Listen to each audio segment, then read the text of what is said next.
ముందుగా మీ అందరికీ నమస్కారం.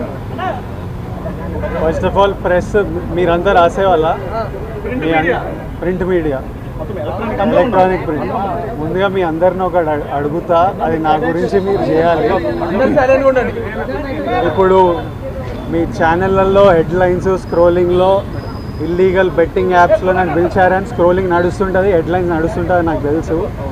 కానీ ఫస్ట్ దాన్ని గేమింగ్ యాప్స్ క్లారిఫికేషన్ గురించి విజయ్ దేవరకొండని పిలిచారు అని ఫస్ట్ ఆ హెడ్లైన్ మీరు నా గురించి మార్చాలి.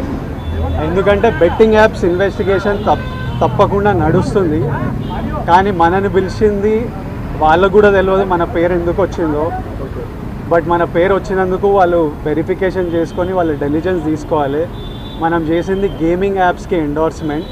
గేమింగ్ యాప్కి బెట్టింగ్ యాప్కి అసలు సంబంధమే లేదు. గేమింగ్ యాప్స్ అనేటివి completely legal, recognized by the government, licensed as a business. వాళ్ళకి జిఎస్టీలు టీడీఎస్లు కంపెనీలు it's fully registered, recognised by Supreme Court and various state governments. అది గేమింగ్ యాప్. అటువంటిది A23. ఇప్పుడు క్విక్గా డౌట్ ఉన్న వాళ్ళకి క్విక్గా మీరు గూగుల్లోకి వెళ్ళి టాప్ గేమింగ్ యాప్స్ అని కొడితే కొన్ని వస్తాయి A23తో సహా. My11 Circle, Dream11, NPL, జూపీ ఇట్లాంటివి కొన్ని వస్తాయి.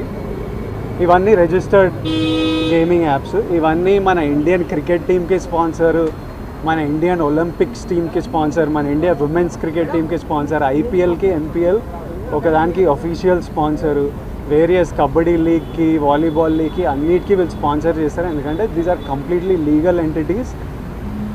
ఇండియన్ ఒలింపిక్స్ టీమ్కి స్పాన్సర్ చేయాలంటే లీగల్ ఉండాలా వద్దా? సో ఫస్ట్ ఆఫ్ ఆల్ ఈ గేమింగ్ యాప్స్ని, ఇల్లీగల్ బెట్టింగ్ యాప్స్ని మీరు సపరేట్ చేయాలి. అది జర్నలిస్ట్గా మీ రెస్పాన్సిబిలిటీ.